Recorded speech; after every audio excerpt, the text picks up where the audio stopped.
Today I'm going to try to do something a little bit nuts. Let's see if we get a picture. Hey, there it is. That's a Briggs & Stratton carburetor.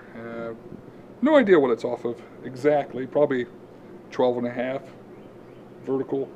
Anyways, I'm putting a fuel transfer tank in the bed of my truck. So I ordered a kit to install the transfer tank, and I ordered it 2-day shipping. Well, lo and behold, it never even left the warehouse. So now I'm 2 days away from leaving on a couple 1,000-mile trip, and I have no way of hooking my transfer tank up to my gas tank or my diesel tank in my truck. The biggest problem is I don't have the valve. There's a little valve that goes in line, and when the tank gets, you just turn on the main valve, and that one keeps you from overfilling the tank. So my genius, brilliant idea today is I'm going to use a carburetor as a float check valve. So let's see what happens here. Alright, I'm sure many of you are aware of how a float in a carburetor works. So turn around.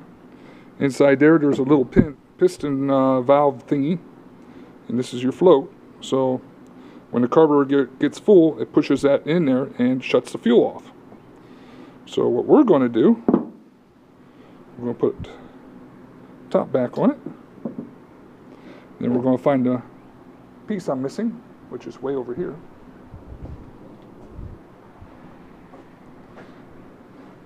I drilled and tapped this to an 1/8 inch pipe thread, and I'll put a little sealing washer on this so it'll seal the bowl when I'm done. But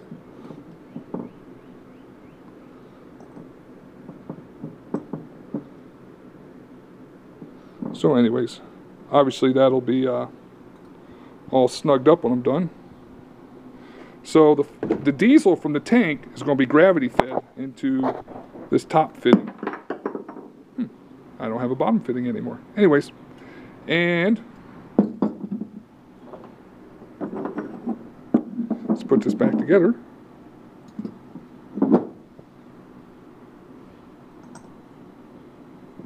It's always fun doing this one-handed. Anyways, that is totally not working.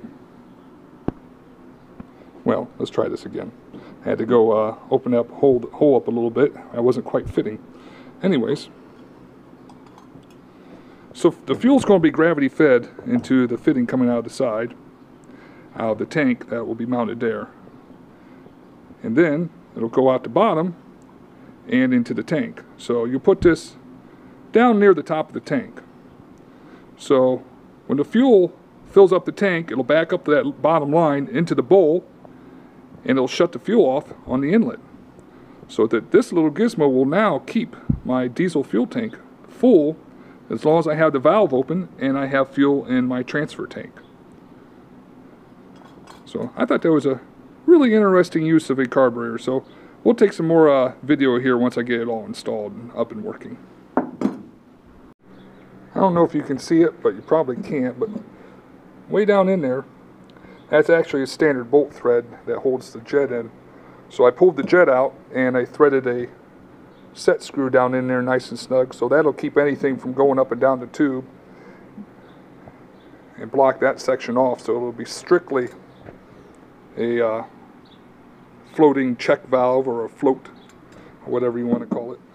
A little demonstration device here. You see the clear hose coming out of the bottom. Goes over there, and you see just a little bit of diesel in there. That's because I pre-filled it up right to the hose there. So now we're going to connect this line from the tank, which is full of diesel and siphoning. Now normally, I'd take my finger off of this, put it in there, and it would just overflow and go everywhere.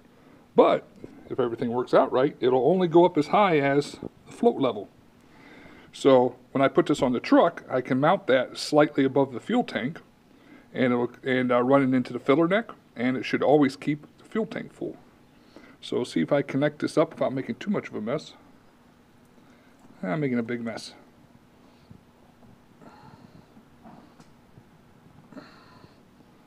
Alright, you see it already put some in the line there.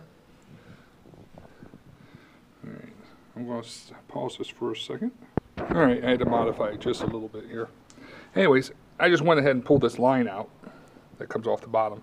So if we put it down, what do you see? It'll just sit there and flow diesel all day long. If you raise it up, you see that's all the higher the diesel will go, as opposed to just sticking this line down here and just run forever. So makes a nice little float check, so I won't ever overfull the tank. Well, I think I have everything installed and working, so let's go check it out. Right here's my shutoff valve from the transfer tank, so there's off, there's on. Let's take a look underneath.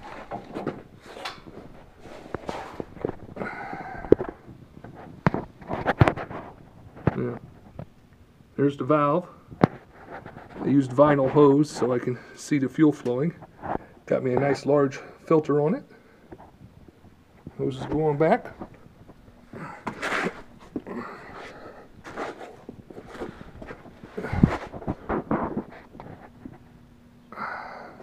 It's kind of hard to see here, a little bit dark, but there's the carburetor. And let's see here.